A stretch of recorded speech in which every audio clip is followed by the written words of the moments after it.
Hello and welcome to the monthly report for Star Citizen for April 2017. We look at what the studios have been doing over the last 4 weeks, Frankenstein it down for my other news shows, and then condense it into some more of the major info. Obviously, patch 3.0, 3.1 and 3.2 all went onto the schedule report with a possible live target release date of the 29th of June for 3.0. Please check out my videos going into the specifics of that because there's quite a lot to go through, but 3.0 is on the schedule report. Woo! Patch 2.6.2 went live as well over the last 4 weeks, adding the Buccaneer, loads of fixes, and the Mega Map to multiplayer modes, excluding the Persistent Universe, as that will be coming in 3.0. We also have a sneaky patch, 2.6.3 has been released to live. It's basically a hotfix patch, improving performance and fixing some bugs. Weapons, thrusters, and shield toggle has been disabled. This is 4, 5, and 6 on the keyboard, and the ability to manually adjust your engine power has also been disabled. These were basically causing issues and crashes and that sort of stuff, and they are going to be replaced with the full functionality with Item System 2.0. For those of you waiting on a Delta patcher, it is in internal testing with them at the moment. And it was mentioned coming out in the coming months, but there's no exact time frame. It could be weeks, it could be months, we don't really know. I will update you as soon as I know more information on that, and I will be hot on the tails of the Delta patcher, because downloading just like a few hundred megs rather than 30 gigs every time they do a patch would be useful and would lead to incremental patches with lots of different updates like ships and fixes very quickly and rapidly. CIG LA, let's check out what they've been working on. They've got the Drake Buccaneer flight ready, created a dual mount for its spine as well as getting its LODs, damage states, VFX, and flight balance all sorted. The Aurora rework is heading into grey box as well. Various ships and quality of life updates have been worked on for 2.6.2 by them. They were getting ESP and the targeting system better working too. They've completed the design for a lot of the MFD, or multifunction displays for various systems, including power, heat, coolers, weapons, shields, as well as missiles and countermeasures for them. They've been working on more 3.0 missions, assets and posters to populate the universe. They've created a time capsule timeline for Xi'an history and society. There's been more work on the character database and customization for characters in the future as well. They've also worked on shop entities, the new shop entity that retrieves inventories from the back end based on object containers and saves them persistently. There's been optimizations to reduce memory needs. The new light group entity stuff is being implemented and is extremely efficient compared to older lighting techniques. This should drastically improve performance in the future. There's been more work on autopilots and AI stuff to handle situations like takeoff and landings. Further work to the room system and atmospheric containers. So soon we won't have faked airlocks, but actual atmospheres in them that will go, you haven't got a helmet on, you're losing oxygen, rather than you are dead because you do not have a helmet on, because it is a faked thing and you can glitch out the wall, that sort of stuff. Added wear and tear to loadouts as well, so we'll start to see that in game.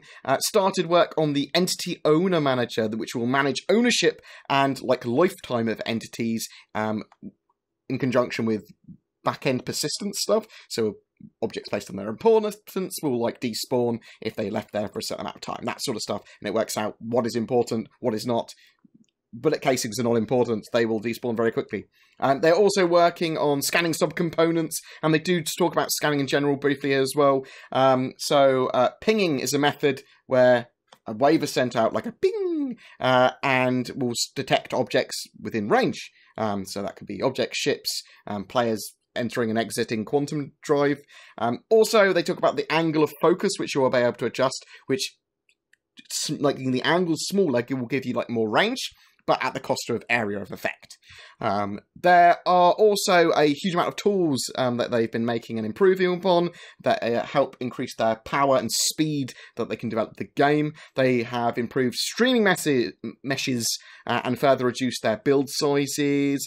Helmets no longer disappear at range, and they're part of a better LOD system. Their new human skin shaders help reduce memory costs significantly as well. The female character, which is a big thing, she's not big, The female character has had animations from the male character transferred over to her to basically complete their motion sets for her at the moment. Due to the amount of wild lines and pages of script, they have a tool that tracks them, and you will use them in-game as necessary, and tracks which ones have already been said, if possible. There's been more work into the heavy outlaw armor, which is awesome, and they are working on some more medium and heavy outlaw sets as well. Light, medium and heavy female armor, as well as the undersuit for that, have gone to rigging and implementation stages. The female explorer suit is also in its high poly phase. This is really big because they are getting the female model done. They're starting to get the female animations done. The Titan suit is in R&D, as long with some various other alien concept stuff that will be revealed in the coming weeks. I'm extremely excited for that Titan suit as well. I want to see mechanized, big power armory type stuff. That's going to be cool. At the Austin studio, they've been working on some new subscriber flare, the Vivid Display, which can display in-game locations and holographic info, as well as they're doing some work on some ship schematics for Flare 2. They've continued to revise the Stanton system for the next major release. Landing zone AIs and usables have been getting much more development. They've been updating the shopping experience. You're going to be able to purchase parts of armor or bundled sets. They can also now create quickly on mannequins any outfit choices that they want for setups, allowing a much more immersive experience when walking around shops. It's like literally having shop mannequins there, and create that much more easily. They are finishing up some of the pickup shoots for motion capture with their in-house OptiTrack system, filling in some of the gaps from the Imaginarium studio shoots. They've also been working further on transition animations for characters sitting at tables and interacting with basically mess halls, getting trays, eating, then putting these trays away. This is kind of in conjunction with work on usables that allow players and NPCs to interact with multiple items simultaneously. So moving a tray around, eating items on them, moving with that tray, putting a tray on the table, all that sort of stuff while having drinks in your hands and all that. They've been doing lots of debugging and implementing loads of fixes, including fixing a bug with music, Windows 10, 192 kilohertz sound, and the launcher, stuff like that. The Cutlass Black. So the reworked Cutlass Black was shown off in some of its glory. It's got a good bit bigger, and it will be tanky, cargo-y, and have good forward-facing firepower, though it's not really meant to take on dogfighters that will be able to outmaneuver it. I am really loving the look and direction of this ship. The changes and description of its rebalance of the ship, it kind of really suits me as a boarding or dropship now, but at a very cheap Drake price. And it fulfills a lot of roles very well. It's nice in the Drake lineup for basically what is needed for a pirate ship. There's also a video looking at the ship and its rework that I've done, as well as looking at some of the other Drake ships, well, all the other Drake ships in the lineup now, as all of the lineup are currently in engine, at least at CIG's end. Link in the description for that video, check that out.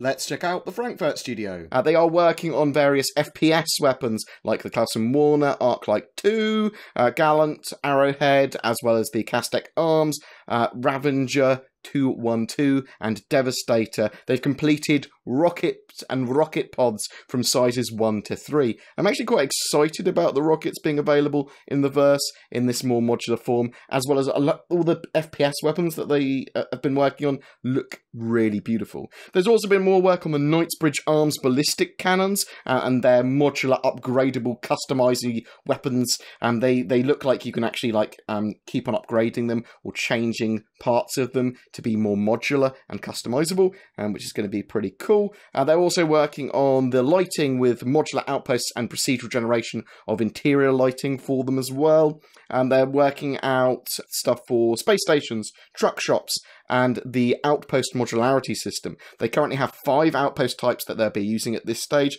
and testing the modularity of these is a focus.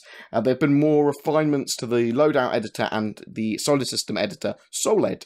The engine guys have completed the physics grid refactor. This is an incredibly important part of getting 3.0, or at least the next major patch with planetary landing and these large stations and ships online. This drastically improves optimization and efficiency for scaling objects, allowing high detail at any distance and scale without sapping all of your PC resources, or at least that's the plan. It's vital in having playable gameplay experience in the finished Star Citizen game, especially for planets. Building the foundations of AI movement has also been another focus there, and how they react to both predictable and unpredictable varied situations. With this parametric blending, AI should see use kind of seamlessly motion-capped and hand-keyed animations to perform natural feeling movements in any given situation. There's also been further improvements to object blending with outposts and terrain too. With AI, they've completed AI mission functionality for the Persistent Universe and Squadron 42 as well. They've improved characters interacting with multiple other characters, as well as conversations and ship operation with multiple entities and all that sort of jazz. They've continued working on and polishing Squadron 42 scenes. They're finalising and improving Crusaders' moons in general, and the procedural asset distribution system. There's further work to planetary effects, atmosphere, weather effects, as well as effects for various types of assets being used by the object scattering system. Let's see what the UK studio's been up to this month. They've been working with more player interaction stuff with objects, cockpits, your abilities to switch individual switches and press individual buttons, and for them to have actual functions in your cockpit or other places as well. When handling objects, players can now choose their orientation, setting them down. They can throw them as well if they can't place them on something because it's too far away. Using too much stamina will make you become fatigued now, and you're going to have issues if you're trying to mantle or vault, if you're too fatigued, especially kind of whatever your loadout is will affect your stamina as well. So if you're wearing loads and loads of weapons and really heavy armor, that's going to affect your stamina and what you can jump onto and stuff after you've been running. They are working on suit punctures, oxygen system, depressurization, and all of those effects on players. Further work has been going into the new shopping experience for purchase kiosks. Helmet UIs have been getting some love as well. They're going to be able to support various fields of vision as well, which will make lots of people quite happy.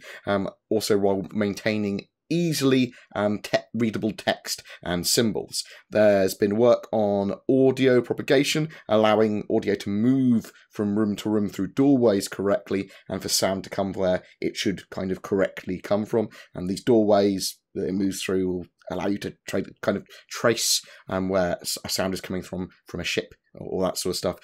People are going to be running around stealthing and stuff using those audio mechanics. Lots of progression has been made on Squadron 42 dialogue and the tools to support it. The Gemini ballistic shotgun concept is being finished up, and a new ship weapon manufacturer, Preacher, is also being worked on. Environments have continued with truck stop interiors, satellite interiors, microtech and habitation have all been worked on quite a lot. Shipwise, they have continued on the Hull C, Reclaimer, Constellation Aquila, Prospector, and even VFX for the Buccaneer. They've all been getting lots of love. They have completed the layered impact library for various weapons and the way that weapon impacts on different surfaces. Work on animation for the Scourge railgun, breathing, stamina, jumping without weapons has all been made. They've also got some stuff done with reloads for your weapons and the reworks of the current first-person shooter weapon system. The Durban studio have also been working on animations for Squadron 42, as well as some work on the 3.0 alpha and with a performance capture shoot with pickup lines and all that sort of jazz as well, finishing up the various animations and mission givers for the game. The Derby studio focuses basically on faces and facial animation. Some Gamescom details. The 5th annual Star Citizen Gamescom party has been announced. It's in Cologne, Germany, in the Gloria Theatre on Friday the 25th of August, around Gamescom, obviously. There will be some people to meet and some never-seen-before gameplay, as well as a celebration of the game. These events are normally pretty cool, Gamescom ones.